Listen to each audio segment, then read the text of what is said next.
Attention, attention! All citizens are ordered to report to their district detention centers. Do not return to your homes. Do not contact anyone. Do not use any cellular or GPS devices.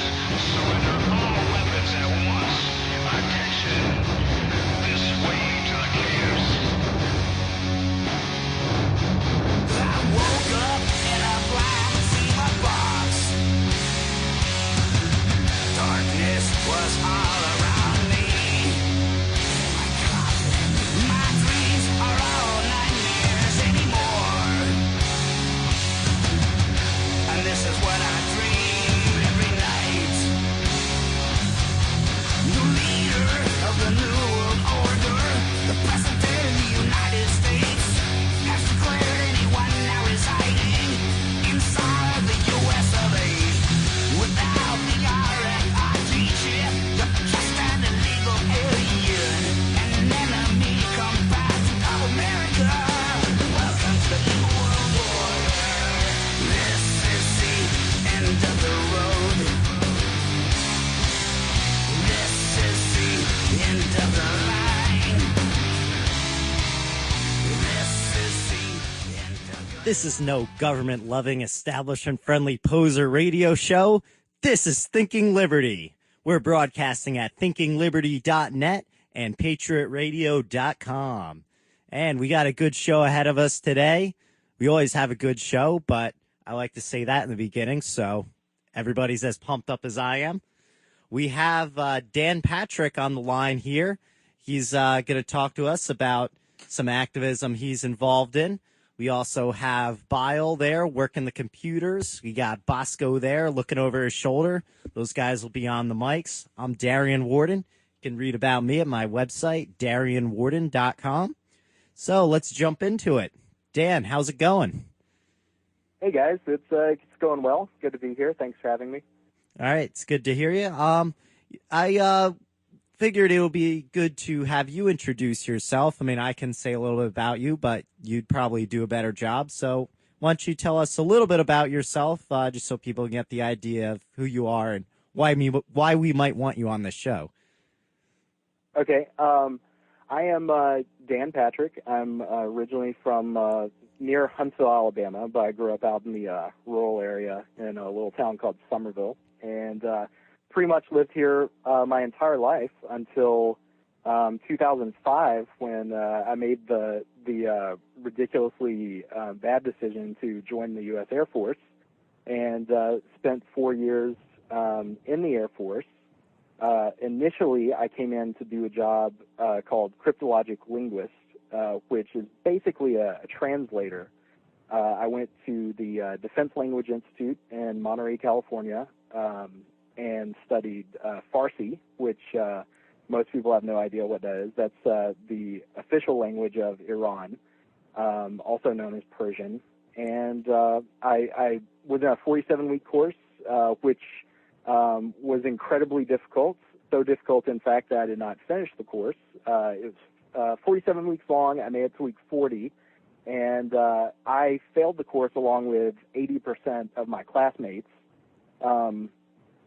And after that, the Air Force, actually, I'm pretty sure they count on the fact that their course is so difficult because then they get to do whatever they want with you once you fail your training. So at that point, I was involuntarily reassigned to be an aircraft mechanic, specifically working on fuel systems, which my job was an actual episode of Dirty Jobs on the Discovery Channel, if you've ever seen that. And I was then went to training in Texas for a while, and finally was stationed at McGuire Air Force Base in southern New Jersey, just near Trenton, which is how I ended up meeting you all. All right, so you consider yourself a libertarian, perhaps an anarchist, agorist. How did you come to your political positions that you hold today, and has your military experience had anything to do with that? Yeah, so I usually use the term libertarian for when I'm speaking to most people because that's something that they may have at least been exposed to. But I do agree that the government is best which governs least, and that government which governs least is the one that governs not at all. So I am, an anarchist or a voluntarist, and all those labels apply. My upbringing was, I grew up in rural Alabama, which is of course very conservative. My family are, very sort of Christian conservative, but my upbringing was that they're kind of a specific sect of fundamentalist Christian that believe that the U.S. government, along with 6 other world government powers, are going to spearhead this one world government that's going to enslave humanity, and so kind of from my parents' belief in that and being exposed to that idea growing up, they had a natural distrust of government. And so, we're probably more aligned with, very small government Republicans, not at all like the, neocons, the kind of George Bush brand Republicans.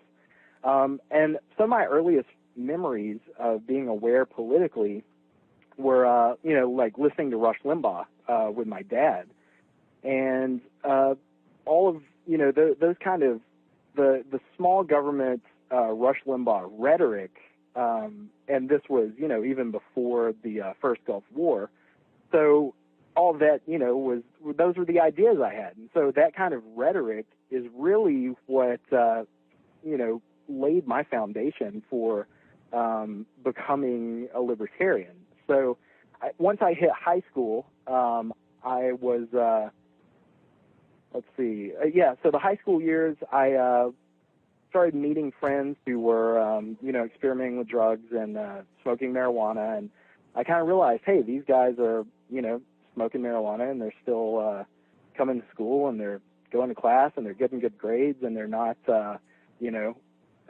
it's not the gateway drug that we, that DARE class told us it was. And so from that, I kind of, started having more socially liberal ideas. The idea that we would prosecute people for, engaging in anything consensual as an adult really didn't make sense to me. And then when I was a senior in high school, I met a couple of guys that called themselves objectivists. And like a lot of people, it kind of started with Ayn Rand. I was just talking to these guys about ideas that I had about government, had no clue, what objectivism was. And they, kind of recommended I start reading some Rand, and I did and liked it. And it was a worldview that was very different from the sort of fundamentalist Christian upbringing I had. And, those ideas really just opened my mind to thinking about alternative ideas about morality. And of course, from Rand, I, read her version of the non-aggression principle, and got involved pretty early. I was still in high school. Got involved with activism with Bureaucrash, which is now sort of a defunct activist group because it's been sort of taken over by statists. But at the time, the leadership at Bureaucrash was great.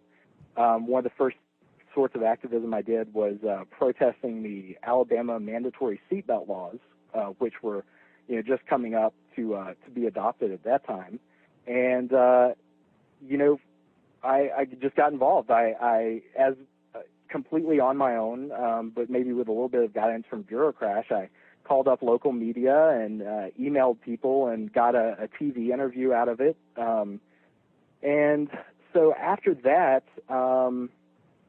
I pretty soon after I graduated, probably around 2002 or 2003, I discovered the Free State Project and joined the Free State Project, started doing some outreach for them, worked the Warped Tour in 2004, and then I went to the Libertarian Party National Convention in Atlanta, also representing Free State Project. I worked a table there, and then that's where I met some of the other, activists you may have mentioned on the show, like Jason Talley from Motorhome Diaries, and also Free Agents.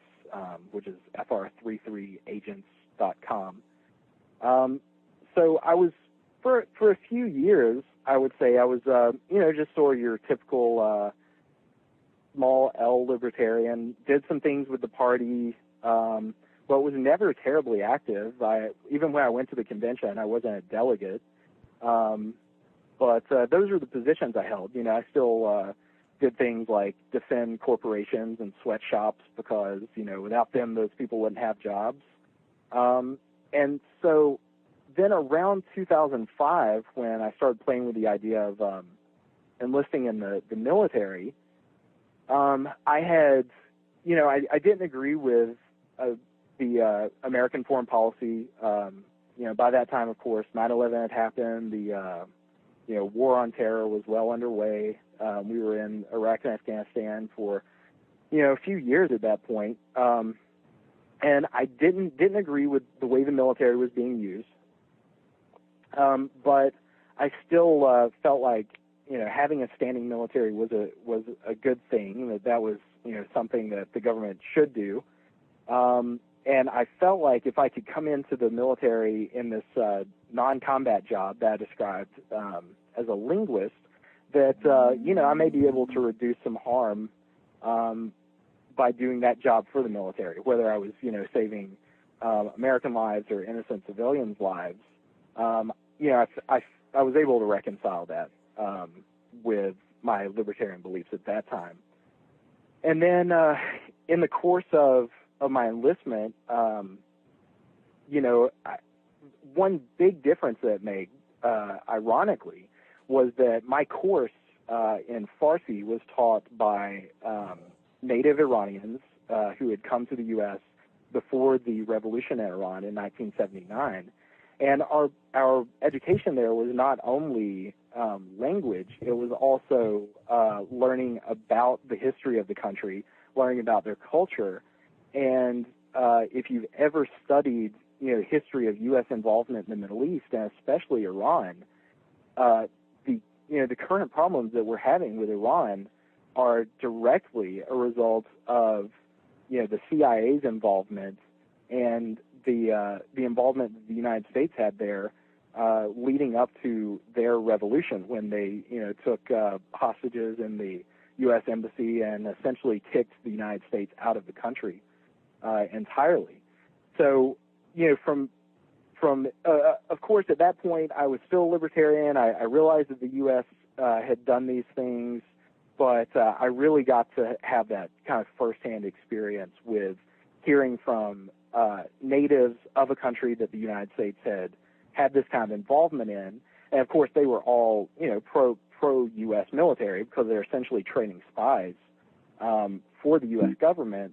But the facts were the facts, and I could very easily see, the way that the U.S. had propped up the Shah's regime and had set the stage and basically, pissed off the Iranian people to the point that they were, willing to have a sort of violent uprising. So that was certainly a wake-up call in a way.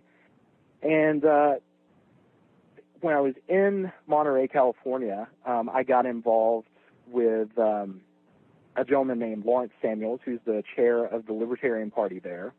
He's also a member, if not the chair, of Libertarians for Peace.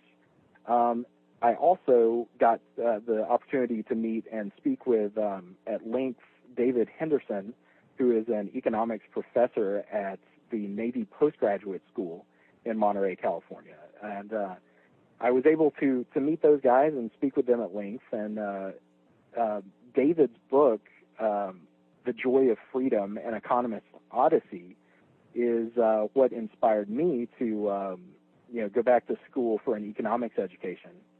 So your experiences within the military and then also talking to some other libertarians kind of moved you along into... Yeah, it definitely moved me along. So I left Monterey, California in 2007, February, went for some training in Texas, ended up in New Jersey fixing airplanes at McGuire Air Force Base.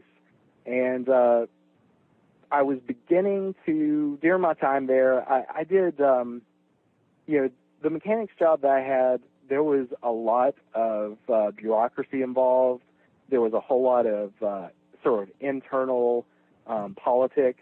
The shop that I worked in there was in the 305th Maintenance Squadron. I was active duty. We had other active duty Air Force members working there. We also had reservists and civilians who were doing the same job that we were doing. So working alongside them, the civilians were unionized. They were all former military members, people who had actually spent 20 years in the military, retired, and then were, got the sweet hookup of doing the exact same job as a civilian, unionized. And there were just tons of politics, tons of bureaucracy. And I really got to see, the difference in the treatment of us as active duty members of the military and the civilians. So during that time, I was doing a job that I was literally forced to do. If I had chosen to refuse to do that job, I would have, certainly been prosecuted under military law, possibly face some jail time, dishonorable discharge, and so forth. And as I think everyone knows, it's very unpleasant to do something when you're being forced to do it. So, of course, during that time, I became disillusioned, disgruntled, and I believe it was early 2008, on my own, just for doing reading, I discovered Sam Conkin's The New Libertarian Manifesto, read that, and really started thinking about the question of how much government do we need. And I went to one of the Institute for Humane Studies spring seminars in that must have been early 2009, and or 2008. Anyway, somewhere in there, 2008, 2009. And that was my question. I talked to all the other seminar attendants as well as the faculty, and kind of got opinions. There was a broad range of, people who were more like constitutionalists, kind of Ron Paul Republicans, to anarcho-capitalists. And then finally, after, thinking about this question for a while, the issue that I had with anarchism was, it's not workable. How can you have no government? And I really couldn't get past that until I read a essay by George Donnelly, who's another activist in the Philadelphia area. And the title of the essay is "Minarchists, You're Really Anarchists." And the point that George Donnelly makes in that essay is, okay, so you're a small L libertarian, you're a minarchist, and you think that the government should do, police, roads, or post office, and defense. Well, unless you are willing to advocate using force to stop someone from competing with the government in one of those services, then you're really an anarchist. And that argument it just really clicked for me. I realized that hell no, I wouldn't stop someone from forming a private defense agency or a private police force, and using the non-aggression principle as a sort of yardstick. As long as people aren't hurting other people, then they should be free to do what they want. And that was sort of my eureka moment. And when I started really beginning to explore other anarchist literature and considering myself an anarchist. Okay, so a lot of background there, but it's an interesting story about how someone comes to anarchism after a long road of having different ideas and the different hurdles that are on the way. And really, what really put you over the edge, it seemed, was not only your personal experiences, your disillusionment with things, but also reading with that. and thinking about the issues, from a zero aggression principle perspective. Yeah, absolutely. And the thing is, the moral argument, the non-aggression principle, does not appeal to everyone. But for me, that sort of argument, as well as economic arguments, have always been the ideas that appeal to me most. And now, from being able to view things from a libertarian perspective, I'm more easily able to sort of see arguments of really advocating liberty from a position of compassion, and realizing that that this is the best way to limit human suffering. And I just think that the non-aggression principle is incredibly powerful in that way. And if you can use it effectively and you're speaking to someone that it appeals to, it's definitely a great tool. Okay, so non-aggression principle, for our listeners who might not be familiar with that terminology, is the idea that no person has the right to initiate force on another person. Sam Konkin put it that initiation of force or coercion against a peaceable person is forbidden. Everything else is permitted. And it's certainly a principle I think a lot of people, at least on some level, have some kind of affinity with. I think in some ways it's better stated as the law of equal liberty, as Herbert Spencer had put it, that everybody has equal liberty, and you can claim the maximum freedom without infringing on another person's equal liberty. But that's a topic for a whole long discussion, philosophical argument, which isn't to say that it's not important. But what I want to get into is some activism. Dan, it seems like your activism, getting involved in different organizations and meeting people was really a way for you to kind of move along in your libertarian thinking. So what are some of the organizations that you're involved in now, and what do you see the benefit to moving towards more individual liberty with working with those organizations is? Sure. So the very first organization that I'm still active in was the Free State Project, which is the URL for that is freestateproject.org. And as I know you guys know, and maybe most of your listeners know, is the migration of people who believe that the only proper role of government is the defense of individual rights. Again, those people may range from minarchists to anarchists. Yeah, I believe they say the maximum role of government is the defense of life, liberty, and property. Oh, okay. Yeah, I forgot what their phraseology was. But basically, this is the migration of those people to New Hampshire, where they intend to use activism to enact social change, as well as political change, some within the political system, some doing other forms of activism.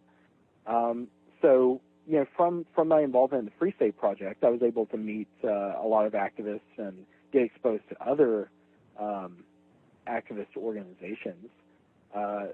And while I was stationed in New Jersey, I met you, Darian, as well as Bile, and I think everyone on the show except Tennyson, because you're all New Jersey natives. And I was involved with the Motorhome Diaries, hosted the first meetup there, and became involved with Alliance of the Libertarian Left, which is all-left.net.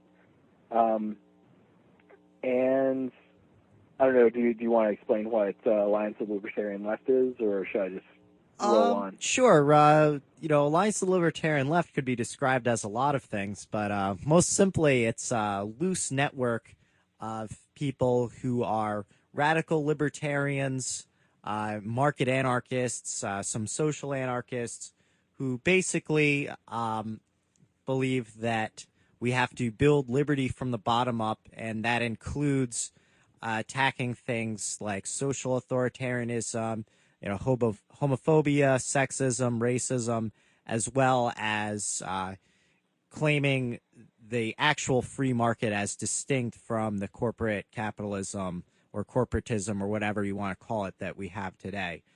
So you can check that out at all-left.net.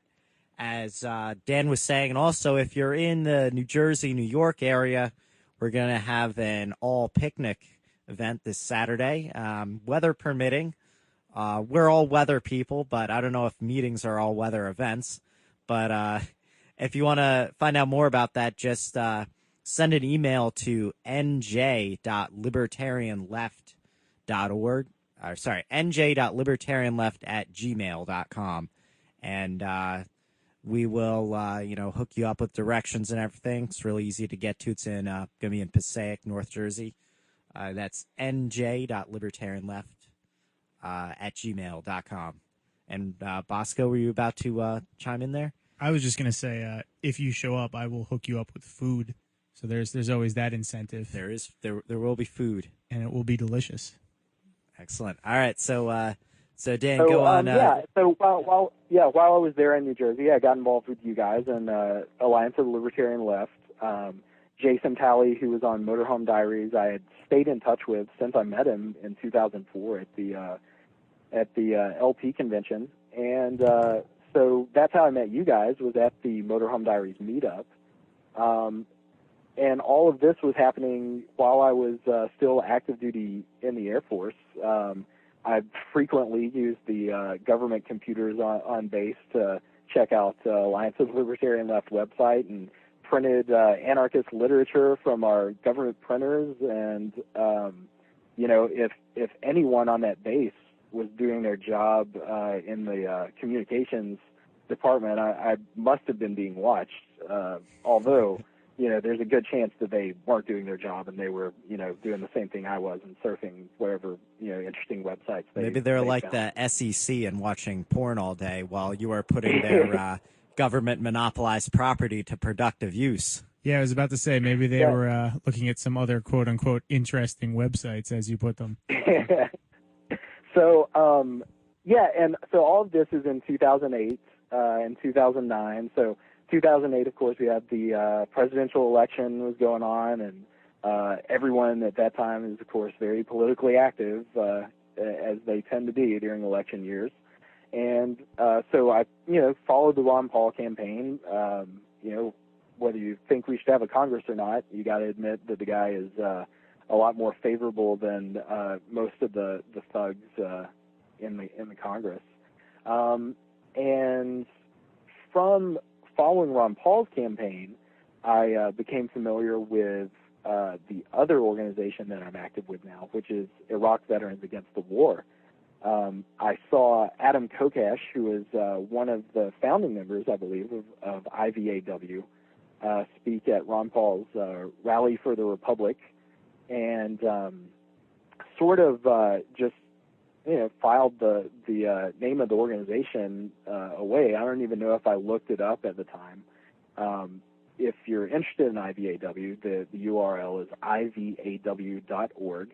And this is an organization that is open to any member of the military, reserve, active duty, or National Guard since 9/11, which is you have to be a veteran of what they call the global war on terror. And the goals of Iraq Veterans Against the War are there are three main goals. They call for the immediate withdrawal of all occupying forces from Iraq, reparations for the human and structural damages Iraq has suffered, and as well as benefits for the veterans, including mental health benefits. So, obviously as libertarians, we recognize we need immediate withdrawal, and I think that it's only really humane to do the other two, whether you believe that the government is responsible for those things, and the people of Iraq deserve reparations for the damage that has been done to them. Certainly, we can make a case that those reparations need to be paid by the individuals or corporations that were responsible. And then, of course, even like now, I don't believe we should have a standing military, but I believe that there is an obligation to take care of the veterans who have been severely damaged from their involvement in the war. Yeah, I mean, I want to get into some reasons to oppose the war. I'm sure a lot of our listeners have been against the war for many years, but I think it'd be good to go through that for anybody who's not familiar where we're coming from. But for the moment, I want to say that I like the idea of this Iraq Veterans Against the War. It goes along with the idea that libertarian justice is more about restitution than it is about punishment. If we're against the war, if it was illegitimate from the start, then people who are involved in it are involved in crime, and these can be pretty serious crimes. But the real solution, that the way to get a better society, I don't think is just leaving them out on the street to deal with their problems themselves and just forget about these people, cast them out forever, but to do something to help them work their way back into society, and do some kind of restitution for damage that they might be responsible for. So Iraq Veterans Against the War, I see as a great way for veterans of the War on Terror to come together and help each other do that, to help each other make some kind of restitution for things that they feel responsible for. And, a point that I would make, like I said, membership's open to anyone that served post 9/11, whether you were in Iraq or not. I was in the Air Force, and, I was never personally in Iraq, but I'm sure that the planes that I was working on were going there. And my involvement in Iraq Veterans Against the War, although I know that I probably cannot make up for any damage that I may have been even indirectly responsible for, from the fact that I was repairing these planes that were ultimately, I didn't even work on bombers or planes that carried munitions. But these planes were certainly used in support of the war. And if there are any, veterans in the listening audience that have served post 9/11, you're not an IVAW member, absolutely go to the website and check it out. And the other point that I wanted to make was, Darian, you mentioned how, we should sort of take care of these veterans, and there should be someone that's out helping them. The IVAW itself is an excellent organization for this, because the one way that I've been really impressed with the organization is that it is not, simply some angry veterans who, go out to protest and hold signs, but it's really a community, a support community. There are a lot of members of IVAW who, have various problems, either physical or mental, as a result of, their involvement in the war.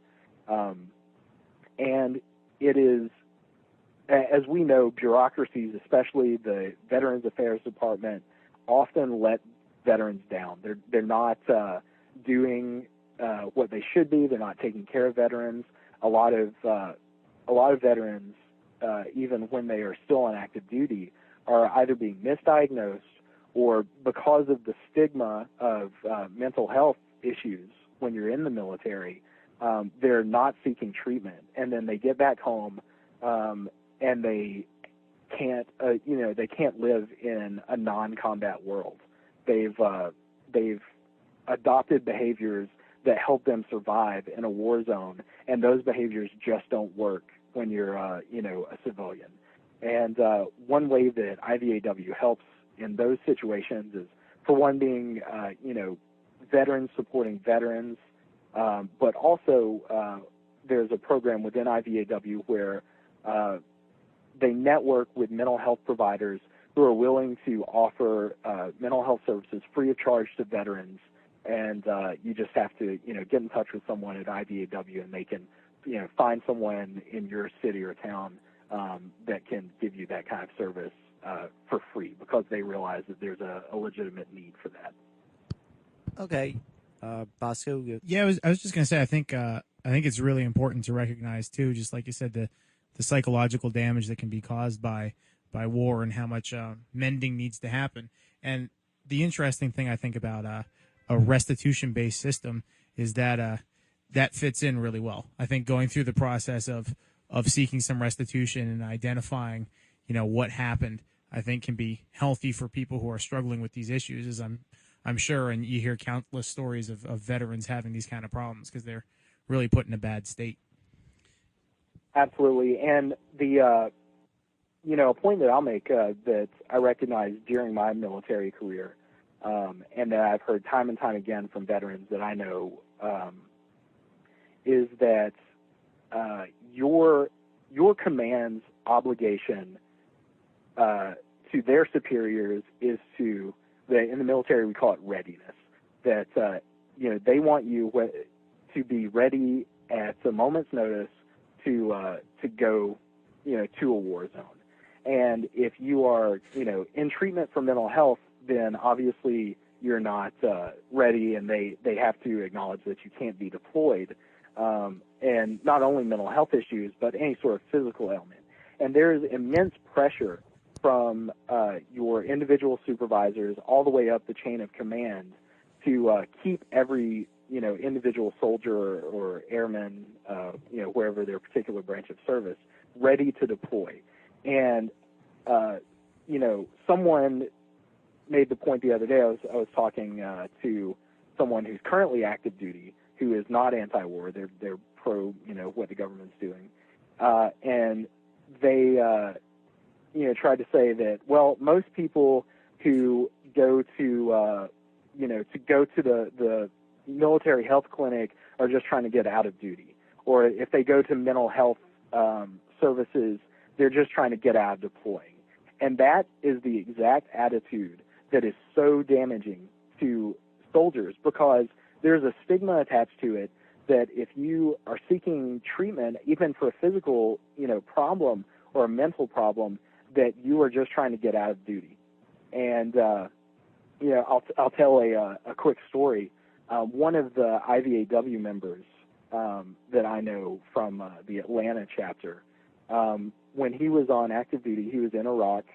His convoy, he was the gunner in a Humvee, so he's standing upright in the back of the Humvee with a machine gun. And his caravan was hit by an IED, improvised explosive device. It's what we hear about all the time in the news. And it ejected him from where he was standing in the gunner's area there, completely ripped the Humvee apart. He was actually medevaced all the way back to the U.S. For treatment.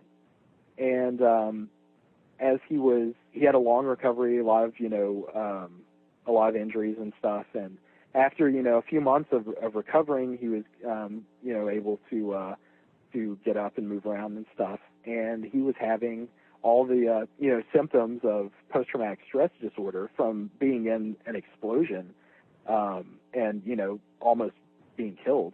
And he went to mental health on base there, who I think he saw a civilian counselor, but of course they're paid for by the military, so would not exactly what you would call an impartial judge. And so he's going through his symptoms, explaining to the doctor what symptoms he's having, and this doctor tells him that the only way that he's going to feel happy again is if he gets back with his unit and deploys to Iraq again. And this guy, because he was so miserable, volunteered for another tour of duty in Iraq. Went back to a place where he could, literally be killed at any time, because some doctor who is being paid by the government told him that that was the only way he could feel happy again. I mean, that's like telling a rape victim that the only way that they're going to be able to deal with their rape is to get raped again. And That's you know, pretty disgusting. This is not an isolated incident. This happens all the time, and it's because these doctors are being told to either underdiagnose people or, you know, convince them that they need to return to duty because the commanders don't want, you know, people being diagnosed on their watch because they're trying to make their next star as a general, or, you know, they're trying to make a general from being a colonel or whatever, and it reflects badly on them. Yeah, when they want to look good, soldiers so locked in. that, you know, they take that out on the people below them. That those Absolutely. people are there to make the superiors look good. So we're just Yeah, so- joined by Tennyson here in the Hey. studio. Yeah, I just got Oh, in. I'm good. sorry, I have a job. But yeah, something I wanted to ask: a short-term solution to a problem instead of just, you know, the final solution that we have, which is abolishing the military and ending the state. I'm wondering if a short-term solution would be to change the incentive structure there, to say that if the more PTSD cases you actually do report, the better off that you'll be in terms of rank. Like, if something like that could change that kind of incentive, I wonder if people would get better treated, or we just end up having a lot less conflict in the first place. Yeah, I mean, I suppose that's would certainly be one way to go about it. And then, of course, you know, I mean, obviously it's sort of just treating a symptom rather than the problem. You know, Right. I mean, it's then you end up in a situation where, well, they're diagnosing everyone with Exactly. PTSD. That's Or, kind of you know, what I would even- like, because, you know, then everybody would be out, and then Well, yeah. That may be the case, but you know, then of course you run into the problem where, well, now they're putting people on psychotropic drugs, which Yeah. is generally not the healthiest. You know, opinions differ, but I tend to believe you don't really want a lot of people running around with psychotropic drugs in their system. That's Okay. true. Have you seen anybody that you may know of that you can describe the effects of any of these particular drugs that they've been prescribed? You know, I don't don't personally know anyone who is. I'm sure I know veterans who are currently in treatment, and they're. I think at this point they're probably in some kind of good treatment, and they've determined along with their doctor that maybe that is the best treatment for them. But I don't know of any way that I can comment about people who were possibly misdiagnosed or. That's understandable. I'm thinking of a Jacob's Ladder type scenario here, which is pretty awful. But you were going to say something? I was just going to say, have you seen any examples of people attempting to self-medicate when they're put in this kind of Okay. situation? I don't know about active duty guys. Being an activist with IVAW, like I said before, a lot of our membership does have, do have various mental health ailments. And just from a practical standpoint, because of the bad experiences that they've had, it presents a challenge as an organization because everyone's going to have different capacities for activism. So, like myself, who was never in combat, I'm able to kind of help out some of these guys that are maybe not able to function at full capacity all the time, which is something that I'm able to bring to the table. Like, I can't tell someone what it's like to work a security detail in Iraq because I haven't done that. But if I can help someone else be able to do that who has, then that's a way that I'm able to help the organization. Okay, so just give everyone a time check here. We have about 15 minutes until our Patriot Radio slot is up. We might go over that on the thinkingliberty.net because we That's can fine. do that. So I just want to let everybody know that if you want to chat us up a little bit, we are on Skype at Thinking Liberty. And you can use the text chat function to ask us questions. Also, we have that email address, thinkingliberty@gmail.com. I suppose we would be able to answer a question that was emailed to us during the show. For people who do not have Skype, that's an option. Or you can use the Twitter. It's a lot of ways to communicate with us. So- if you really, really want to, you probably could. Yeah, if you just go What's to that website? thinkingliberty.net, ThinkingLiberty.net. you can get the live stream from that website as well as some communication options. And you can customize the colors. I know. I have it currently set to the anarcho-capitalist black and yellow, but Really? I kind of like the blue. I'm partial to the blue. So I don't know what. I color that have the red and black, so I think we have to fight now. Oh, is that Tennyson. how it I think goes? that's how it goes. I think yeah. I win automatically. Because he has the will of the warrior. There you go. So So he's the guy who got bloody. That's why he's got red. I got the money. I want to talk about a subject. Might be a little touchy, but what are some things that IVAW is doing to make the war not work as well, I guess? Okay. Whether I'm talking about counter recruitment or just encouraging some kind of resistance among people still Throw within some the sand in the military. gears, kind of thing. Yeah, another great aspect of IVAW is that it has a very sort of horizontal organizational structure. It is not a top-down organization where the office, which is located in New York City, is dictating what we do as members on the ground.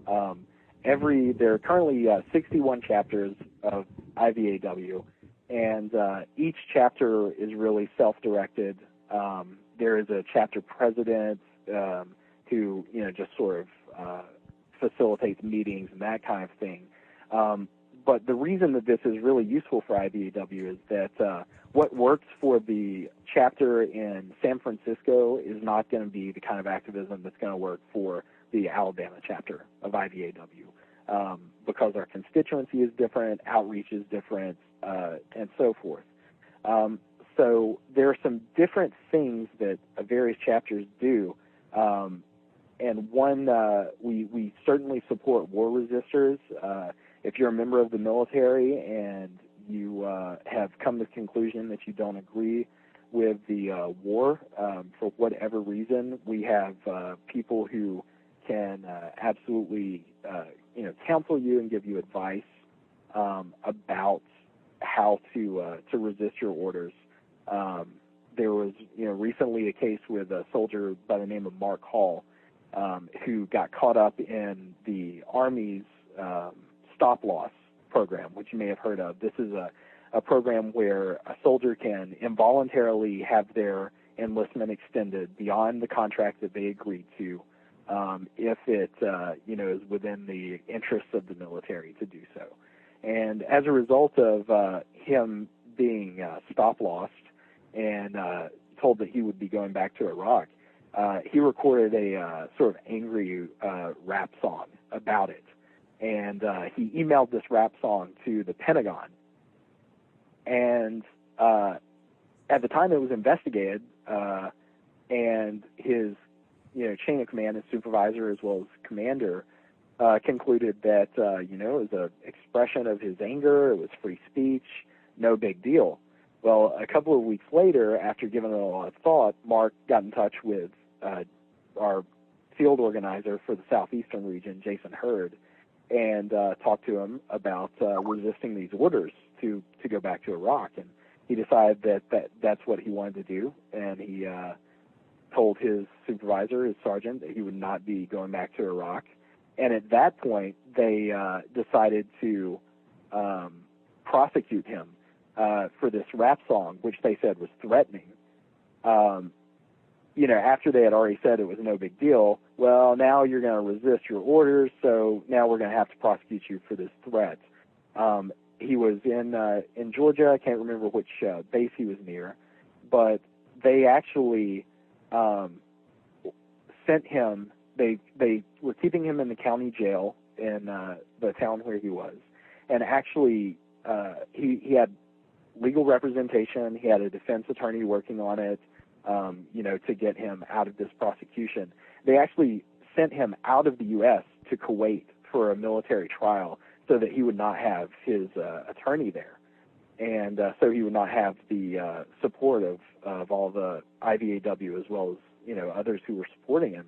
And it was only when the Army was informed that his defense attorney's visa to go to Kuwait to defend him in court was approved that the Army backed down, and they ceased all of their prosecution of him, and they brought him back to the U.S. and gave him an other than honorable discharge, if I'm correct about that. He's going through an appeal process to have his discharge upgraded to an honorable discharge. But that's, an example of work that IVAW has done to help a war resistor that ended, very well. So if you're a soldier and you or anybody in any branch of the military and you don't agree with your orders, maybe IVAW could help you out. Absolutely. We have people who have done it, who can sort of walk you through the process. There's another good website called CourageToResist.org that is specifically for war resistors. Another good organization who will help you through that process if that's what you're considering. Another thing that I would bring up about that process is how unfair it is, because who can question another person's moral motivation? If I say, if I'm a soldier and tomorrow I decide I think that this is wrong, why do I have to, formally defend my beliefs that war is wrong? Why can't I just say, well, I believe war is wrong? The other reason that this is incredibly unfair is that, we all know that the majority, I would say, of people in the U.S. military may come from they're enlisted, which means that they haven't gotten a college degree and come into the military as an officer. So we do know that a lot of those people come from maybe lower class areas or rural or impoverished areas, and in order to have a claim of, if you're making a claim as a conscientious objector, in order to have your moral position approved, you have to sit down with a military JAG, a military attorney who has had a formal law education.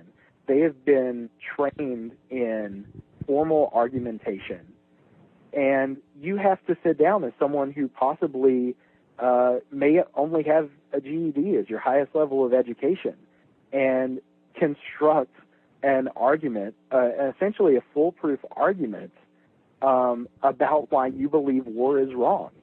And that is incredibly unfair to put someone in that position. Okay, so we don't have too much time left on the regular 8 to 9 broadcast. Dan, would you be willing to stay with us a little bit after? Yeah, sure. Okay, cool. And that'll be on the thinkingliberty.net link. Thinkingliberty.net? Yeah, and I want to talk a little bit about counter-recruitment efforts, too, that IVAW or anybody that you know might be involved in. Sure. So, like I said, there's we don't currently have a national campaign happening with Iraq veterans against the war as far as war resistance, or we call counter recruitment. We group that in with what's called truth in recruiting, which of course we know that recruiters lie. Their job is to get you to sign your name on the dotted line, and once you ship off to basic training, you're in. You're never gonna, when you get to basic training and they give you some crappy job, or they tell you that after basic training you're going to Iraq, you're not going to be able to say, well, my recruiter said that I'm going to do this job. So or my recruiter said that. that I'm not going to Iraq. So you're saying if you're 18 and you walk into a recruitment office, the recruiter can just flat out tell you what you want to hear to get you to sign your name on the dotted line? Well, technically, no. I mean, there are rules against this sort of thing, but we all know how good the government is about following their rules, right? Yeah, and it's the recruiter's job, so he probably knows exactly what he can and can't, and he's probably better at it than an 18-year-old. Probably. Yeah, Sounds like I've a talked to policeman, recruiters, candidly, and those guys have a very stressful job. They're under constant pressure to get recruits. They have quotas, and it is a stressful job. And if you're put in a situation where you're going to, face some sort of discipline that may affect your, career and future, and if you have a family that's depending on you, they put you in a situation where, well, I mean, it's me or them. I either got to lie and get these kids to sign up, or, I'm going to get screwed. So. And it's a job that you can't quit once you're in the military. That's something. Even when I wasn't that much against the military, it's like it's a job that you can't quit. Like that's a terrible idea. That's indentured servitude. Yeah, absolutely. Sound like Iron Man. The contract is that's a pretty I don't know, it's not a really good description of what your enlistment document is. So going back to counter recruitment, we do have efforts for it. There are 2 or possibly 3 what's referred to as GI coffee houses that are operated by IVAW members. One of them is up near Fort Lewis in Washington State. It's called Coffee Strong. The other is near Fort Hood in Texas, in Killeen, Texas. And the idea of a GI coffee house is it's obviously, as the name implies, it's a coffee house that has lots of war resistance literature. They generally have either someone on hand in the shop who can sort of counsel GIs about their rights, as well as their right to resist or how to go about that process. They either have someone on hand or can very easily put you in touch with someone who can give you advice about that sort of thing. So those are a great resource for counter recruitment as well as war resistance. And then individual IVAW chapters, also run their own sort of campaigns for doing counter recruitment, and it's definitely good work. And that's something else. Another point that I haven't made: IVAW, from what I've seen so far, I went back in February to their national strategy retreat, and in July I'll be going to the national convention. IVAW is full of anarchists. There are a lot of, some of them are more your social anarchists, but there's lots of anarchists, lots of libertarians, as well as, people who may be sort of your left statists involved. The only group I think is probably not represented in IVAW is neocons. That's good. Keep them out. All right, Dan. I'm glad you're able to join us and that you'll be on after the break. We're just going to run a little music here to the end of our Patriot Radio segment, and then maybe we'll just go till around 9:30 just to keep the download a manageable length, for people listening to it. So I hope you can join us at thinkingliberty.net for another half hour of subversive goodness. Okay. If not, have a good night, stay free, and check out the archive. I'd like to check it out.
And we're back with more Subversive Radio. This is Thinking Liberty, and we're awesome. We are awesome, aren't we? Does why we'll subversive win. mean underwater? Submersible. Oh, I'm all confused. That would be submersive.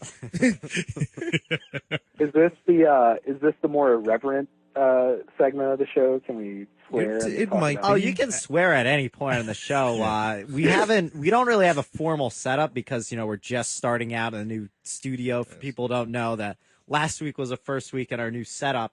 And now we're just not really sure how long we want the show to go even. So, I like the 2 hours setup, even though 2 hours is kind of long to listen to. yeah, Like, I to don't listen wanna to. I'm just thinking 2 from a hours. listener's Oh my perspective. gosh. I don't really want to listen to something that's 2 hours. No. But, Yeah, but the listeners just I don't know. can I turn it mean, off. Free Talk Live is on for 3 hours.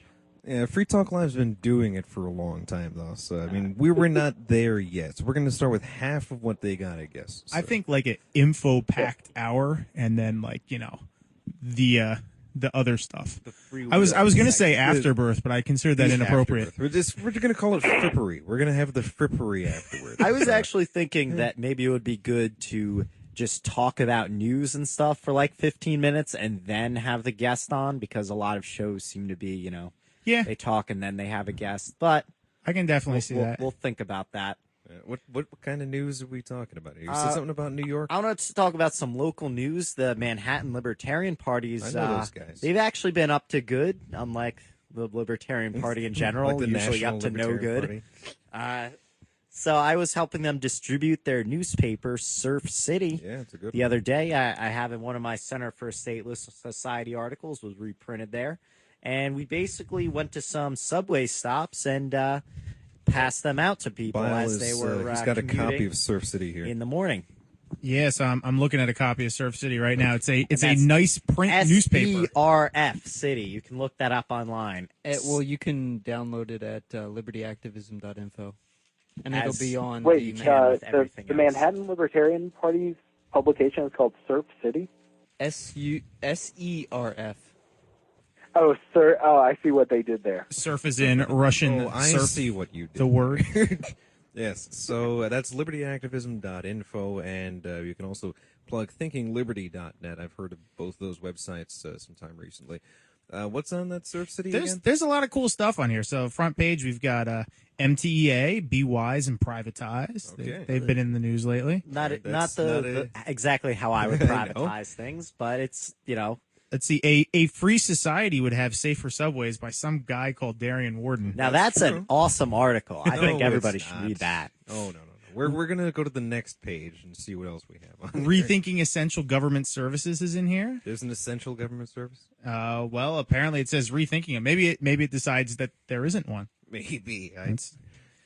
That's a possibility. That inside the flap, what do we have here? Okay, we have how to get rid of Senators Schumer and Gillibrand. Forgive me, I'm not from New York if I said his name Gillibrand. wrong. Gillibrand, Yes. without really trying. Well, So a lot of different stuff going on in there. So it's So- good to get some new perspectives in front of a lot of people. Jim said they made 5,000. yeah, big shout And, out to Jim Lazinski, by the way. So that's in case you don't know who we're talking about, the Manhattan Libertarian Party. Jim Lazinski, who's also the author of a book as well, just like you. Yes. Yes, The so- Walton Street Tycoons That's is his. Bring a Gun to School Day is mine. Yes, bring Both your gun to school day. entertaining fiction. So that's a lot of good things there. And people are exposed to different messages that they wouldn't normally do. Bile, did you go to the Manhattan LP's meeting with Ernie Hancock the other day? He's nodding. Yeah. Yes, that was today's Tuesday. That was last night. And Ernie spoke. So Ernie was originally Energetically. supposed to. Who is Ernie Hancock? Ernie first of all? Hancock is a Southwest? super activist from Arizona. Is that where it is? He has freedomsphoenix.com. Yeah, and he's, if you've ever seen the 4409 guys, he's those guys work with him. He's currently running to be the national chair of the Libertarian Party in hopes of kicking out sort of the old cruff that's there who sort of treat the LP as a means to get people elected rather than a means to liberty. And so he was there to talk about individual activism and motivating people. Unfortunately, or fortunately, depending on who you are and why you're there, Wayne Allen Root showed up. Oh, War was there. And because he's also running for the national chair position, and so he sort of preempted what was going on, and it turned out to be more or less Ernie versus Wayne. So basically, was Wayne there a Root dance-off? is. Wait, what did you say? Say that again. Was there a dance-off? Was there a dance? There wasn't a dance-off, but was it was. I wouldn't say it got heated, but it was energetic, and There wasn't. See, So there wasn't a basically, beatdown here. no, There was no beat down. There was no old-fashioned beat off here. So No, no. basically, Who, in your opinion, got zing. So basically, there was an event planned to help people be better activists, and Wayne Root does not want people to be better activists. He wants people to give him money in his next crooked business venture to take over the Libertarian Party as a millionaire Republican he proclaims himself to be. Well, so- and he messed things up a little bit. Remember that literary faux pas he made on Facebook the other day when he was talking about like how good this is going to be for the GOP? And then he deleted that and rewrote it as LP instead. Yeah. Are you serious? Yeah, it was one of the things. Tied Andrew Barnett. He had a whole screen cap of this thing. It was hilarious. Yeah. I mean, we Yeah. That's invited Wayne asked to show up, and we told him what it was. That wasn't supposed to be about the national chair. It wasn't supposed to be a debate.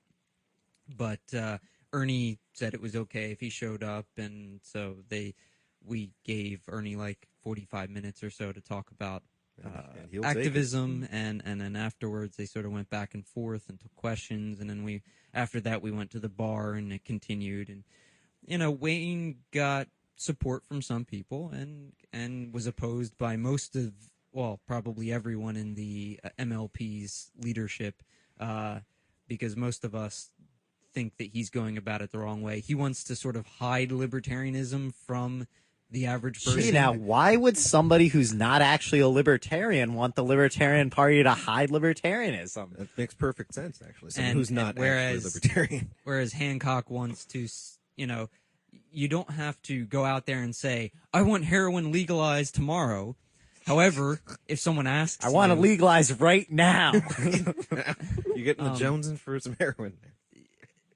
Ernie says what you need to do is never fall back on your position. So you don't have to be forward and, quote unquote, scare people with your radical positions, but you should never, if asked, deny your radical positions, which is sort of what Wayne says. I think there's more of a misunderstanding between them. I think they have more common ground than they realize. It's just their personalities. In so much as Wayne says, don't go to grandma and say that we need to end Social Security immediately. Just focus on other things, and I think that's a reasonable That's an strategy. approach But that's tactic. not. But that's not the goal of the LP. Is not to get people elected. It's to bring about liberty. Ideally, the LP shouldn't exist at all in terms of Yeah, I mean, if you're going for anarchy, the idea that you're doing it through a political party that But even if seeks you're a electoral minarchist. success.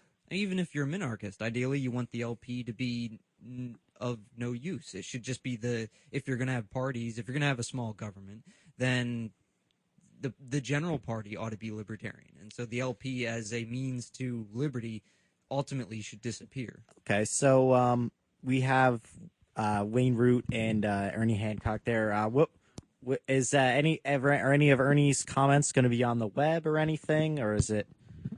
Yeah, I took footage of the entire, or until my memory card filled up. Actually, I had to delete some footage from Liberty Forum of you speaking, which I've already uploaded, so it wasn't a big deal. But I hadn't done it beforehand. But I'll be uploading that probably tonight or tomorrow. So Ernie and his battle with Wayne will be online. Ernie versus Wayne tonight. It'll be on youtube.com/blogophile. on YouTube.com. Be there. So there's some activism. Now, I want to talk about an article I saw in The Onion that is America's finest news source. I've heard of this one. They are a satirical paper, for those of you who don't know. They do Satire? What are satire. you talking about? They're closer to the truth than a lot of media is, I'm sure. But the purpose of their articles and videos and sound and products is humor. Yes. they had it in an article.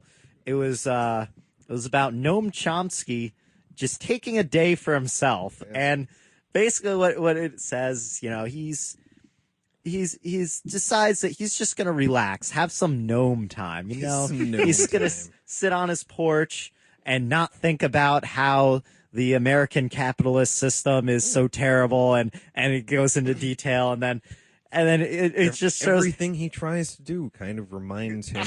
And he's like, no, not today. No, maybe he's got to get it out of his system. Maybe I'll just write one acerbic thing against the empire, and then I'll just take a breath. I'm definitely going to enjoy this beautiful day because it's just too beautiful. Yeah, so he's trying to relax, watch some TV, but then The Price is Right makes him feel the lie of consumerism, and that enrages him. So he goes for a nice country drive, but just can't help reflecting upon the role of petroleum and petroleum companies in American empire. Exactly. So he decides, I'm just going to write one scathing essay just to get it off my chest. So it's funny, but I was, in some ways, it kind of made me think of myself or fellow activists, where even just a day in the park, we just can't help thinking about how much better things could be. And I think it's important sometimes, so we don't lose perspective, that it's okay to enjoy a quiet walk in the park. You don't have to think about taking that park out of government control while you're walking through the trees and all that. Henry Thoreau said that when I go wandering, my thoughts often turn to murder to the state. Yes. But then then I go huckleberrying, and then it's just huckleberries, and I look at a wild flower, and I think, well, here is beauty. This is a beautiful world, and then things are okay. You got to keep things in perspective. You What a can't be sap angry. that guy was. You can't be angry all the time, too. Yes, I can. Otherwise, no one will take you seriously. For a long time at work, whenever I would say something, people would just interrupt me and be like, "It's a racket," because that's all I said for the longest time was "it's a racket." And I'd be like, "But the cat food really is a racket." And they're like, "Yeah, but you think everything's a racket." It's filled with ashes. Why are my teeth falling out? I always drink plenty of milk. It's like milk. Okay, in case nobody got that reference, but okay, we're gonna. I'm not I gonna didn't explain. get it. Oh, you didn't get it. Okay, from an episode of The Simpsons where they were talking about just how cheaply the school was being funded here. So they had grade F meat, which was I kinda remember discarded that. circus animal parts. Instead of having milk, it was all malk. It was just like some knockoff chalk, watered down thing. They were shredding the old gym mats and Yes. putting them into the food. Remember that? I when gotta they had, see these old episodes of Simpsons. I remember grade F meat, but that's about it. Remember that episode where they had all the rats hooked up and they were getting Oh, rat yep. milk? Wiggum takes off a rat and starts licking it. He's like, "Yeah, that's the stuff." So, Oh yeah, so yeah, you're I just still wanted to chime in with speaking of satire and sort of being an angry someone who's angry at the state. Have you guys ever seen the Encyclopedia Dramatica Of course. article Oh, yes. for libertarian? Yes, yeah, I saw It's, that. it's pretty humorous. Mandy and if Cunningham you're put that up the other libertarian and you're willing to tolerate some poking fun at libertarians. But there's a video there of a poem that kind of reminds me of the Noam Chomsky thing, and it's called "I Walked on the Sidewalk," and it starts out with a guy saying like, "I walked on the sidewalk, but it belonged to the public," and then the next line is, "No pavement under my feet, only shards of tyranny." And See, it's I just like that, to say, same sort of idea that you can't enjoy anything if you're wrapped up in how the government's involved in everything. You don't want to be a sellout, so you can't Well, really enjoy anything. you got to be always on attack. So you're always taking over the means Exactly. of production. Anytime That's right. you use a state road, you're taking it over for liberty. Right, that's a You're rationalization. always on attack. I actually expropriate every sidewalk I walk on. I have a jackhammer and a dump truck, and I just take it with me after I'm done. So and you pee on it. You reconstitute it with your own labor, and then you relay it, and then it just looks exactly the same. People don't even notice what's happening here. Now, I'm thinking about the Marxists. The Marxists would say that the whole superstructure of society, it's a whole false consciousness that we have here, and then it has to be eventually dissolved when the revolution comes. Gee, that sounds like Marxist talk. Yeah, and this is exactly how You it mean goes. nonsense? Oh, whoa. No. This from the man who I believe has listened to a lot of Marxist propaganda. Yeah, but as it it's, were. it's the false consciousness that's been laid on the people here by the capitalists in their state. It seems like this is exactly what's going to happen. If you fall into that false consciousness, you're going to start enjoying this thing. Speaking of nonsense, there's something I picked up at the Anarchist Book Fair called An Introduction to Civil War by Tiquin. I believe Tiquin? How do you spell it? Tiquin or something. But it was just the worst written piece of crap I've ever read. I don't know if it was just a poor translation, because I think it's probably originally written in French. And What people Civil War were they referring to? Every notion of interaction Civil War. is The very civil notion. war. Okay, It was I like it was complete nonsense. But What's so civil about war anyway? You know how it goes. let's get on to war. Actually, this is a good segue here. Speaking of war, Dan, let's put this all on you. Why should we all be you. against war? Why should we be against the Iraq War, the war in Afghanistan, the global war on terror, or whatever they're calling it these days? Why should we be against these the things? war against terror, TWAT. Well, okay, so do you want just in general, or from the perspective of maybe someone who's in favor of smaller government? What angle should are you Why looking don't whatever you comes just to go? mind. I mean, just go I- from your own angle, or just why wars? Why these wars just aren't good things in general? Just for a few minutes.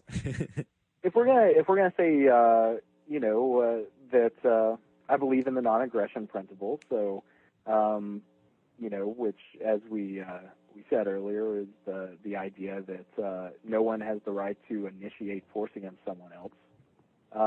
Then it's pretty obvious that we're hurting a lot of people in war. The military likes to call those kind of casualties collateral damage. But we're hurting a lot of innocent people, really for no good reason. The arguments for going to war in Iraq and Afghanistan, it's pretty clear are complete fallacies, if just not outright lies. We are supposedly in those countries to stop terrorism, yet we're still having terrorist attacks yet, and the fact of the matter is that our involvement there puts Americans in danger. If that's the idea, right? Is that our military is supposed to be protecting Americans? Well, they're not protecting my friends in IVAW who were in Iraq that were being shot at and blown up and things like that. They weren't being protected. It's certainly not protecting just this recent incident with the guy who was trying to set a car bomb in Times Square. The military didn't stop him, and it was just some guy who happened to see it and think it looked suspicious, who was not law enforcement. He was just some guy on the street who reported it. And had he not, it's not like anyone from the military was going to see this car sitting there. All right, Dan, it's pretty obvious. Can you bear with me if I play devil's advocate with you just a little bit? I was going to do that. Well, let's look at it. Competing devil's advocates Let's here. Get that arcade You machine. just all next. do it. You just gang up on me. Well, okay, so let's say I heard your spiel and I wanted it approached more from a utilitarian aspect, and I said, Yeah, but what about the Iraqis? Right? They did not have democracy, and we gave them democracy. So now they're better off, right? Hasn't the war benefited them? Well, if you look at the average Iraqi's quality of life, I was reading the statistics earlier for under Saddam versus under basically the U.S. occupation. They have their provisional government or whatever they've set up there. The amount of the hours a day that an Iraqi has electricity has gone from something like 90 to 100% to like something like 20 to 30%. Holy crap. So we haven't improved their lives in that way. And Primitivists might argue with you on that. Go on. I just had to we got to call interject Will that. Gillis one of these days again. Yeah, keep going. Of course, other sorts of utilities are constantly interrupted. Sewer From system. my friends who have been to Iraq, I know some people who have been back to Iraq even since they've left military duty, just going there as civilians. And from my understanding, there are very few surfaces and buildings that are not riddled with bullet holes. I think the statistic is something like we've dropped more, bombs and ammunition on Iraq than we have in every other, war that the United States has ever been involved, which is completely insane. When you consider the fact that, we've been in basically some kind of, war since, I don't even know when since World War I, certainly, but that's a lot of bombs and ammunition. That's a lot of things that explode. They paid Raytheon a lot of good money for those things, so they may as well use them, I suppose. That's the argument. But another devil's advocate thing is that, okay, maybe it's not perfect here. Maybe it hasn't been completed yet, but don't the ends justify the means? I mean, the means are pretty bad here. We're talking about, doing bad things to people, but look how glorious and grand our actual ends and goals are here. It's to have peace and security for the United States, to be pretty much invulnerable, to have the rest of the world, be free from terror and tyranny, and to take over these places, knock over these tyrants. And think of that end. All these people finally, getting a chance to go back to school, or women no longer being beaten up for these things. Those grand and glorious goals that we have. Maybe a few, lives could be lost for that. Doesn't it seem like it could be measured that way? Well, that's really sort of ends justify the means sort of take on it. Right. And it's pretty clear that these sorts of military engagements don't really result in that. Okay. If you look at other parts of the world where we've sort of gone in and done this, they generally don't end up being places that are very nice. And if they are nice, they're kind of nice for a select few people and not really everyone equally. It's kind of the people that we support. And when you look at, what really provides peace and stability for people around the world, it's not militaries. It's people voluntarily trading with one another. It's, people who are trading partners and they make goods and sell them to one another. And that's where, peace and stability come from. It's not, if you look at a country like Costa Rica, I think is has the longest stable government sort of infrastructure of any country in Central and South America, and they have no standing military. They don't need a military to be stable. And I'm sure that there's certainly problems in Costa Rica, just like there are in other parts of the world. And we're not talking about society that's going to be utopian. No one's going to have any sort of suffering, but it's certainly a lot better than living in a war zone.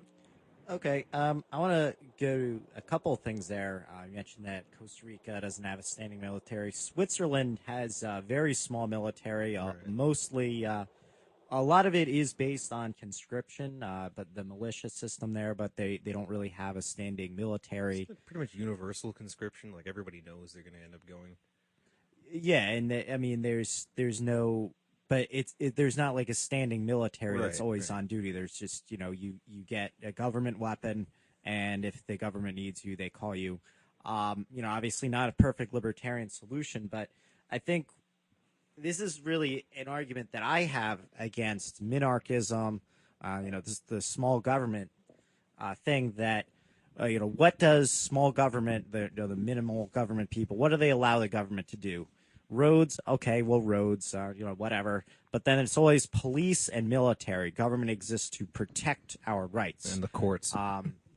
But when you look at what the government does, the police, the courts, the military, all these systems of violent control that really protect power over individuals, these are some of the worst things that government does. So if you're saying that all government should do is these things, I mean, these are some of the worst things that government does. So why have them do that? They're saying Why not they should be have- doing a lot less of them, no matter what it is they're doing. They should be doing a whole lot less. So imagine they but- do it 1% of the time that they do it now. But still, I mean, the fact that these institutions are government institutions, that they serve the needs of the powerful, that I guess is what minarchists overlook when they say, military and By police. powerful, do you mean rich? Just whoever has access to political power. Often they're wealthy, yeah, but not necessarily being rich makes you a bad guy. Yeah.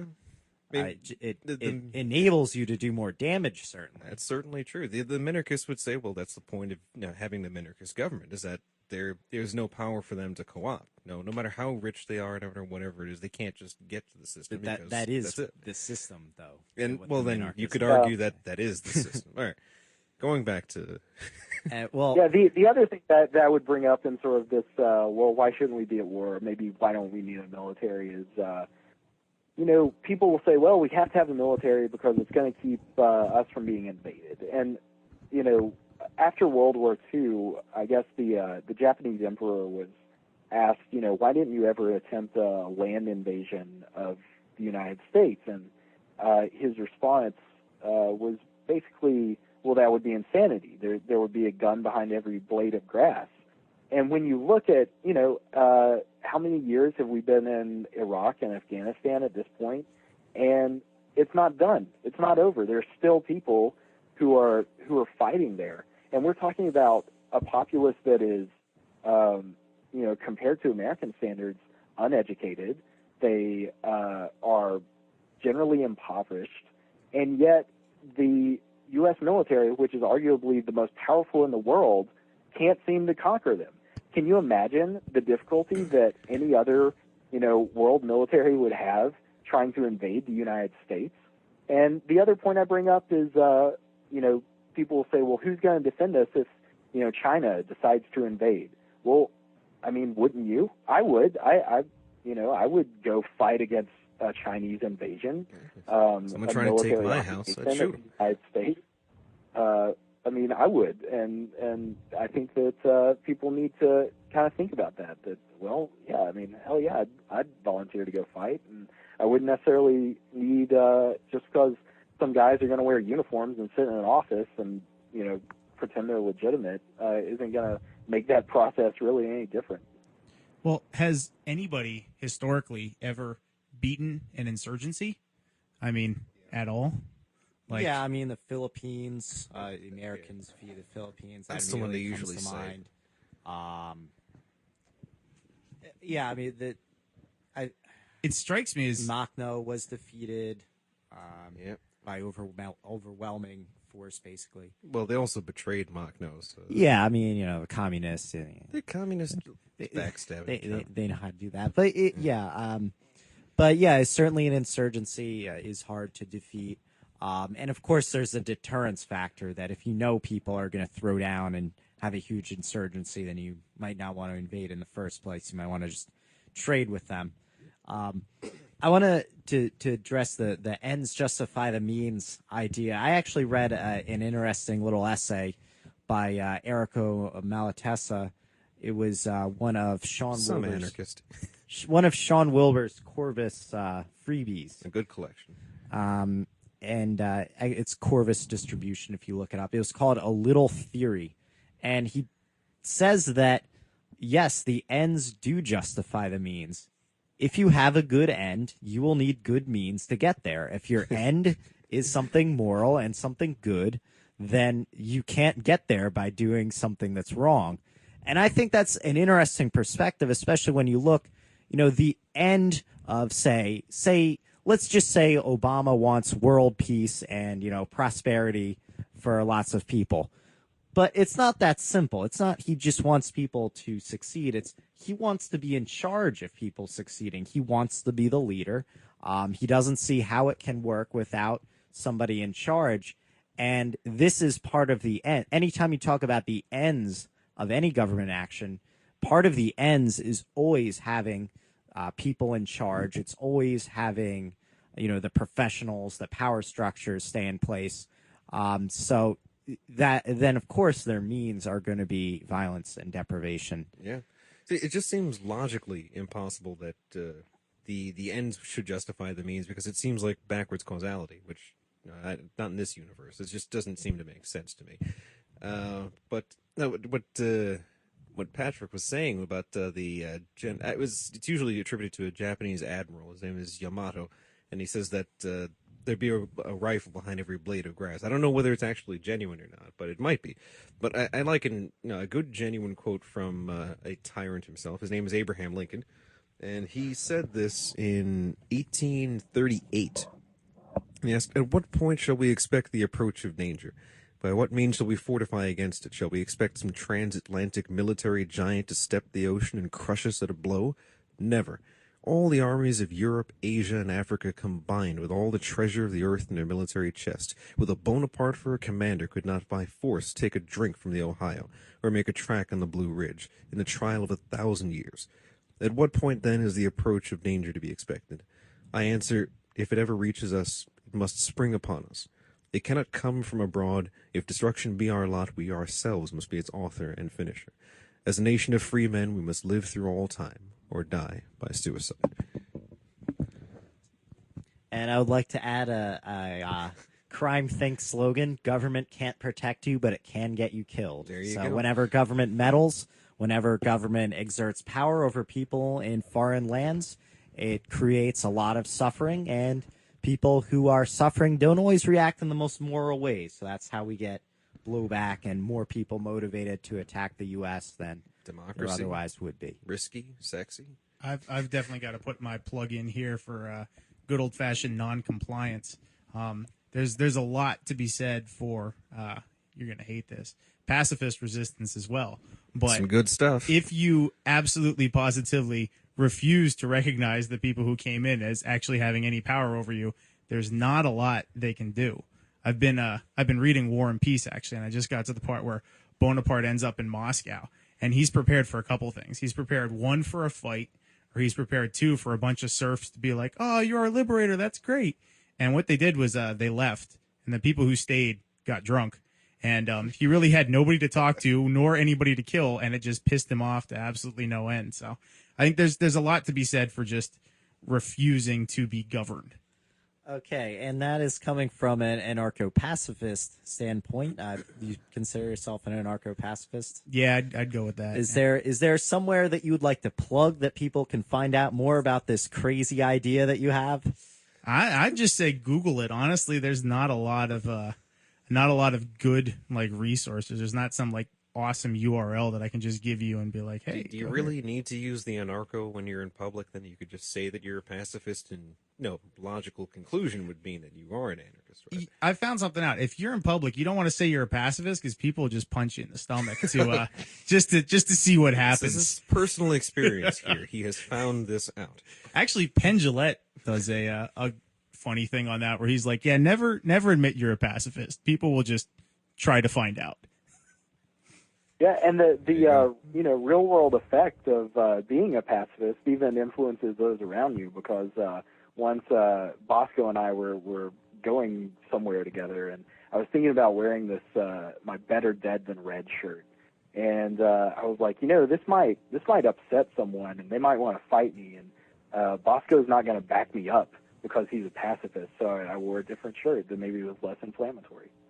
Oh, okay. There you go. So people catch your pacifism when they're around you. I guess so. All right. Well, that. Perhaps maybe we could have you talk about pacifism, and we'll yell at you and tell you you're wrong, and that you'll stand up for not hurting people and all that. So maybe that's time for something for a different show. But while we have Dan here, Dan, you've done activism in a lot of different places. I know at least New Jersey, and Alabama, probably New Hampshire too. What do you find there's a there are huge differences in activism when you're doing it in different geographical areas? Are there some pointers maybe, or just some experiences that might be of interest to our listeners? Let's see. It's I think more than anything, it's the approach you're going to take. It's sort of stereotypically people in Alabama and sort of the Southeast are going to be more socially conservative, and they're probably going to be more economically liberal, and people out in California are more socially liberal, and am I mixing up those terms? Jesus, what do they even mean at this point? People in California are going to be a lot more socially liberal, and they're going to be more in favor of government programs and things like that. So it's really more about I think kind of tailoring your message to your audience. For example, I guess real world, our Libertarian Party that's kind of local here in Huntsville are certainly a lot. We fought a tax increase. There's pretty big Tea Party movement here, and they're really concerned with a lot of economic issues. And of course, the Libertarian Party here will be against the war on drugs and things like that. But as far as that they don't go out really advocating that, because they know that the constituency here is not as open to legalizing drugs as they are to fighting a tax increase. Whereas the big group in California was in Monterey, where was the Libertarians for Peace, and of course that appeals to liberal statists, Democrats and things. Of course, New Hampshire is New Hampshire. I mean, it's full of Free State Project members now, and libertarian ideas tend to work pretty well up there. So I guess, if you haven't gotten to travel the U.S., then I recommend it. If you've only kind of sort of stayed in your region, it's a big country, and there's kind of a lot of different variety, but at the same time, you encounter, the same things. I mean, we're all kind of trained from childhood, if you went to government schools, to believe the same things. FDR was a great president. He ended the Great Depression.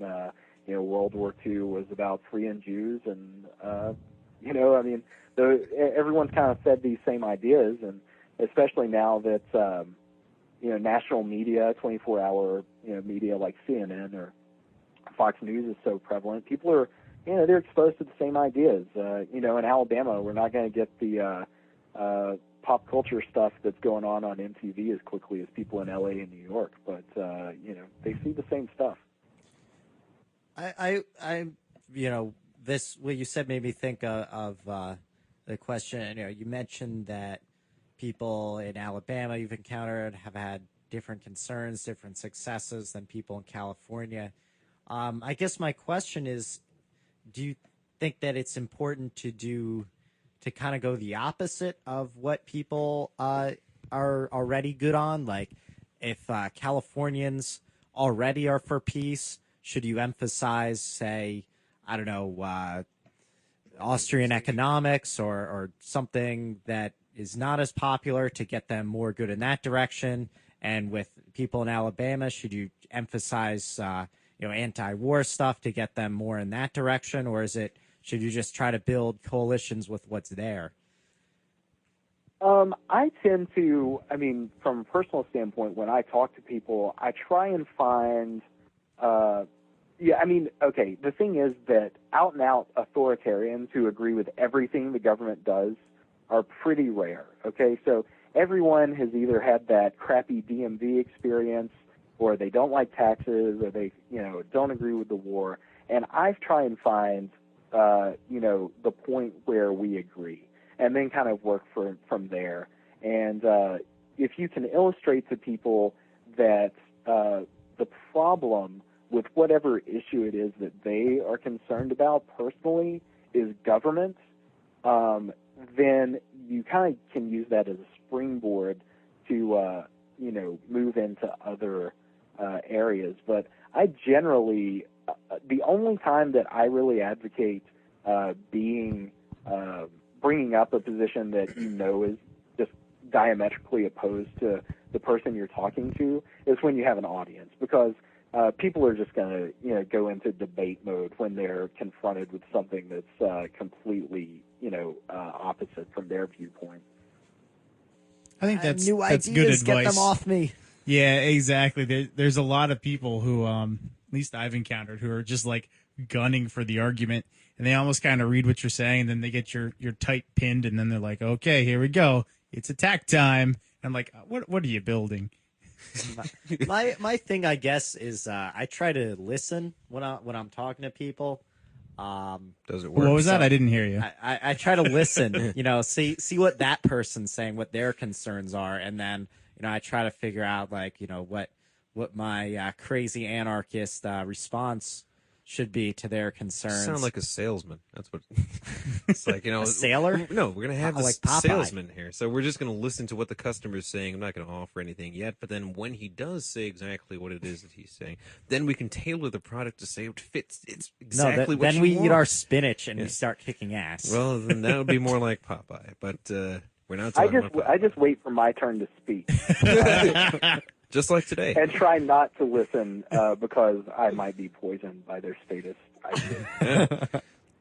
Must be pure here. I think that the nicest thing that I've found is that most people are at least most of the people I encounter are genuinely good, and they want the best for people. So if you listen to what they're saying and you listen to how they reason their arguments, what they're looking for, the means they're seeking, are usually logical and good. I want to steal all your guns because I am a liberal, and all I do is sit around and sip expensive wine and eat snooty cheese and think about enslaving you rednecks. Yeah, you don't get a lot of that. Are you sure? Maybe they're saying it in between the lines. You got to read them a little better. I don't know. Usually, I think they're acting because they want some sort of greater good at the end, and then in that case, you can look at a means ends disconnect, like we were talking about earlier, or how just practically that the facts may not prove out their theory. Or even if they're just like, I don't want. I'm tired of the government messing with me. I want to live my life. That's still like, you have to be like, okay, well, let's be consistent here. The government shouldn't run anybody's life, and Right. The governments are only there to run people's lives. So why What be about for government at all? What about the bad guys? Bad guys? The government has to be there to run government the bad are guys. the bad guys. Why do you want the You government? mean to run 1% of our population? 1%? I don't know. How Those much are the bad guys that we currently lock up, apparently. So Somebody writes, there may be a few Thurston Howell III's out there. Interesting comment there. Should we mention the name again? I don't know what the agreement was. the what? The agreement. About the names? No, should we tell people's names here? Only if they introduce themselves. Oh. So there's some ideas. I guess really the thing to do is on an individual basis. If you see that this person's not really interested in what you have to say, maybe you should just argue and just hope other people around there are listening and will be appealed to your arguments. And if you're just doing some kind of propaganda stuff, putting up flyers or whatever, tailor it to the individual situation. I guess we're gonna go till 10 here because it's already 9:45. I guess Speaking so. of trying to influence the people around you, today I was I noticed that Stefan Molyneux, who's giving the opening speech at Porkfest this year, Thursday. What's Porkfest? Oh, What's a pork? Porkfest is It's the 12 different varieties of pork all week long. Oh, yes. Over there we have Tom Ender, because I'm going to say his name now. He says, "Hi, I'm Tom, and I listen to Thinking Liberty. LOL." So continue. What is this Pork Fest now? So Porkfest Jerk pork is has the Porcupine Freedom Festival held in Lancaster, New Hampshire, put on by the the dedicated activists in the Free State Project movement, and it's June 24th to the 27th officially, but people show up that Sunday prior and spend the whole week hanging out, listening to people. As I said, Stefan Molyneux's going to be there Thursday night. I think Michael Benarek may be there. Benarek is going to be there. The guy from Adventures in Legoland, Mark Stevens, he's going to be there as well. Probably going to be there. Yeah. And it's camping, and people bring their families and hang out and drink and go on gun shoots and do all kinds of stuff. But in any Set case, things on fire. Yes, and if they you're do set listening, you things should on go because it's good fun and there's lots of great people there. But They set things on fire. They light it up all the time. They're lighting things on fire and watching them smoke and do things. Anyway, Smoke.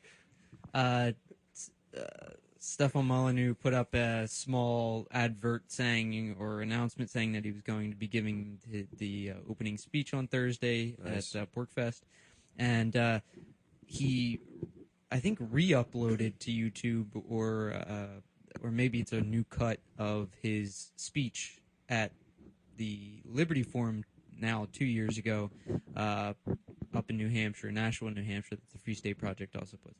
So I was in the audience when he gave that speech, as was Bosco and Tennyson was taking photos. And I'll be there in for Porkfest taking photos again, so be in one. Good.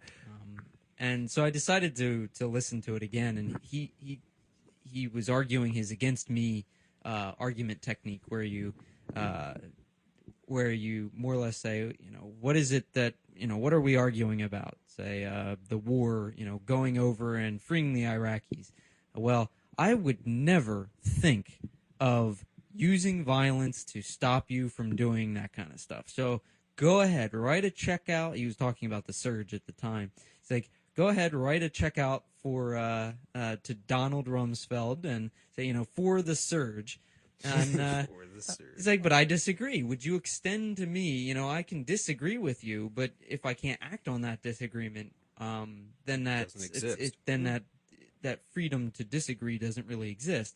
So are you going to respect me in the same way that I respect you and extend me the same respect? And so you wouldn't aggress on me to force me to fund this thing that I disagree with.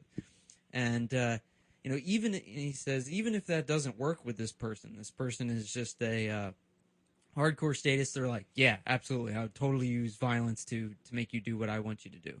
It's like, that puts them in a really awkward position for the people that are around them, because most people won't go that far, and as an arguing technique, it's a big leap. It's rather effective. It's rather effective, but it's also big. Like you're putting down in this dividing line, and if you're using it with friends or family, that could be a deal breaker for your relationship, perhaps. Depending on how far you want to take it.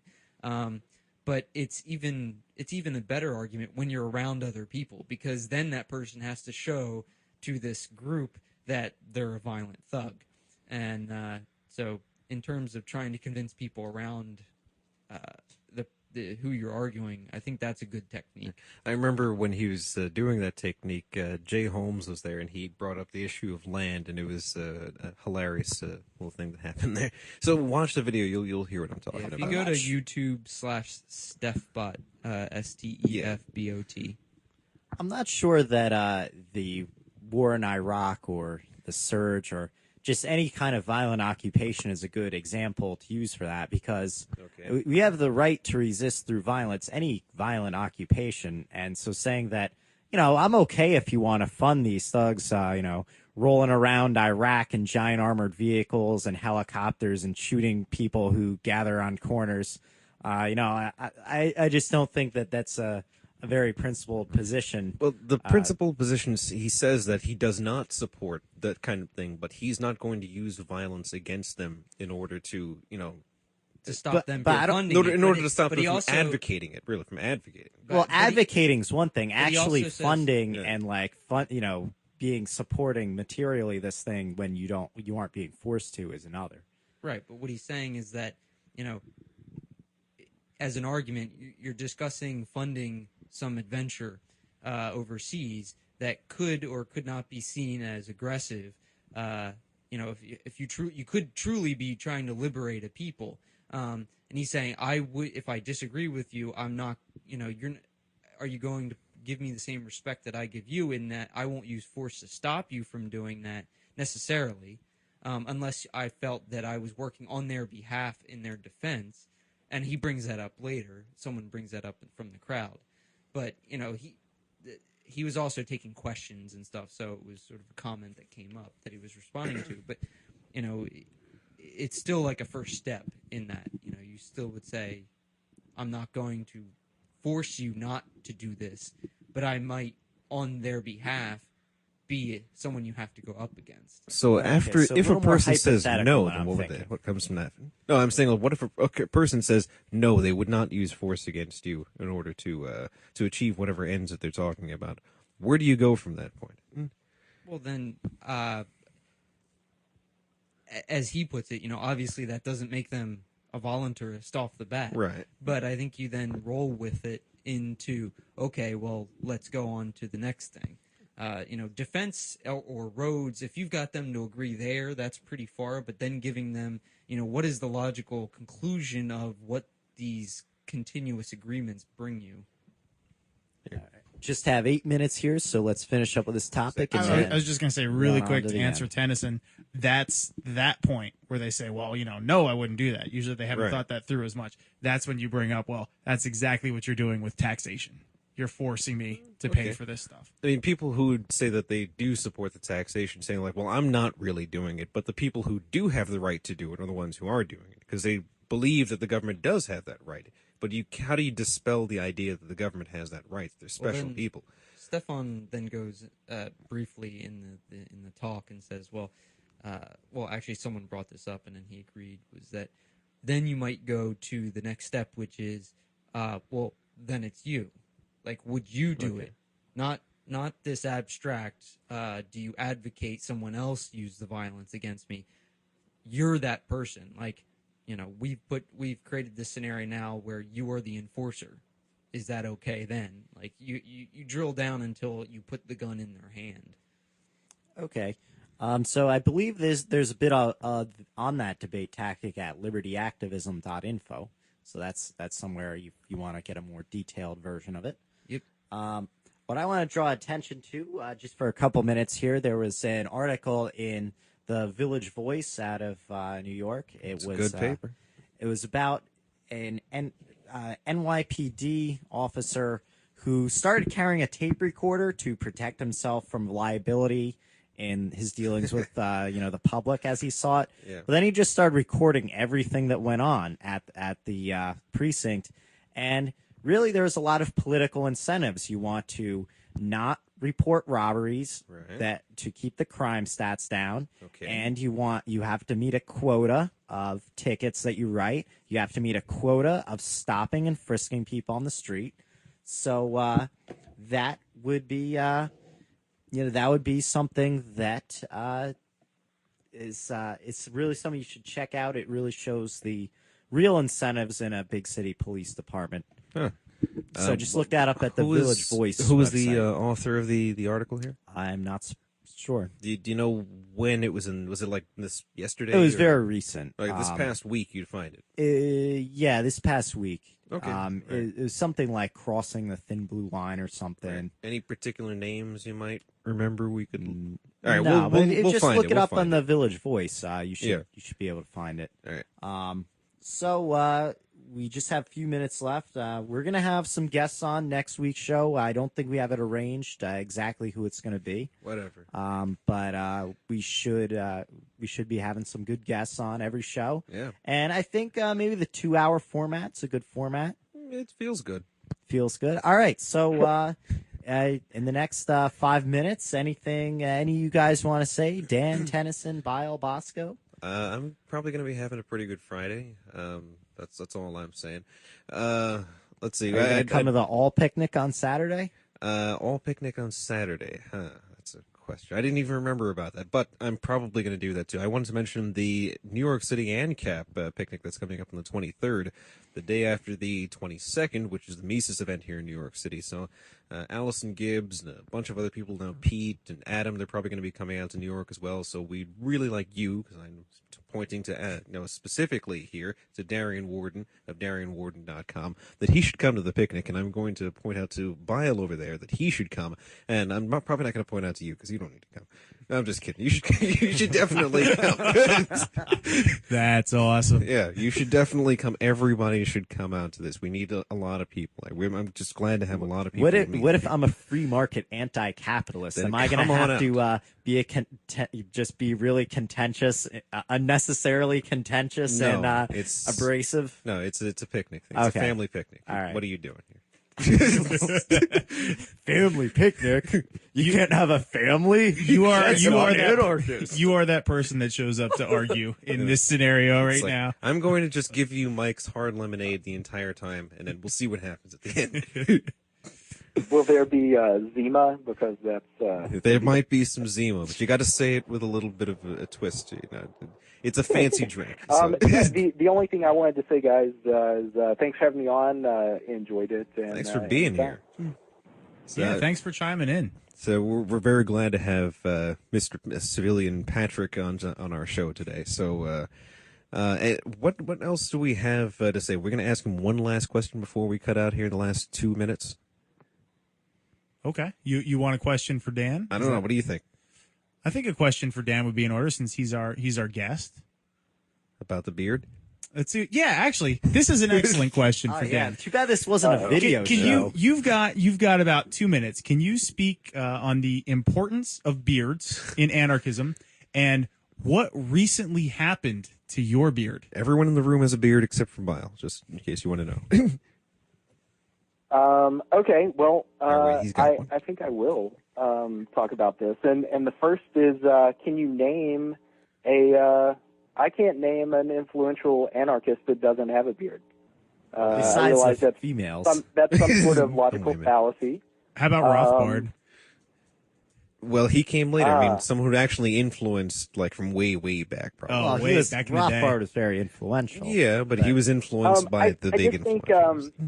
I think especially these days when sort of having a beard challenges the status quo. It does.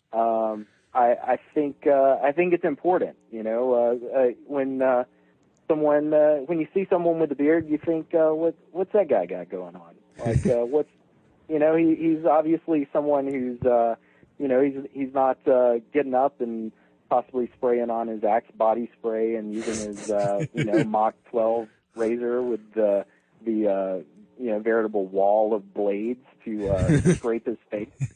So I don't know. I just think I think it goes hand in hand, and I like to say that a man doesn't grow a beard grows a man. Yes, that was Excellent. And probably the other proverb would be a man with a beard never sleeps alone. Yes. And it's true.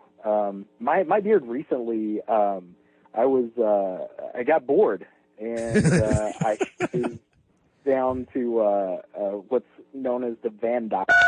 I have sort of a handlebar mustache and a little, some people would call it a soul patch. You're going to look like Zach I like Fix. to call it a freedom. I call it a freedom patch. Freedom patch. But it's the beard's coming back. I just took a little break. Everything in moderation, but mostly beards. Do you tie damsels in distress to railroad tracks with that handlebar mustache of yours? And you I twirl do, the mustache and in your fingers. When I plot smashing the state, I like to twist the end of my. Fantastic. With that little mustache twisting action, I think we'll We're gonna come have out to of cut tonight's this. Thinking Liberty. Yes. And I'm glad everybody listened. Somebody and, just walked in the door, by the way. Join us next time. Yes, for an old-fashioned beat-off. What? Thinking Liberty.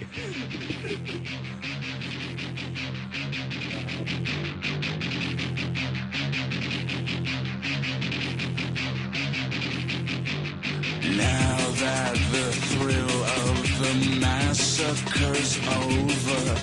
Isn't it sweet when she sucks on your veins? I've waited so long. I've waited so long. I've waited so long.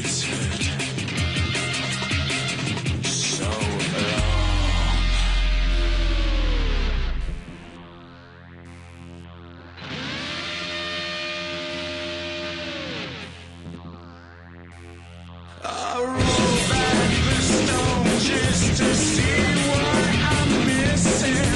Glimpses of grandeur, now faced with defeat. I've waited so long. I've waited so long. I've waited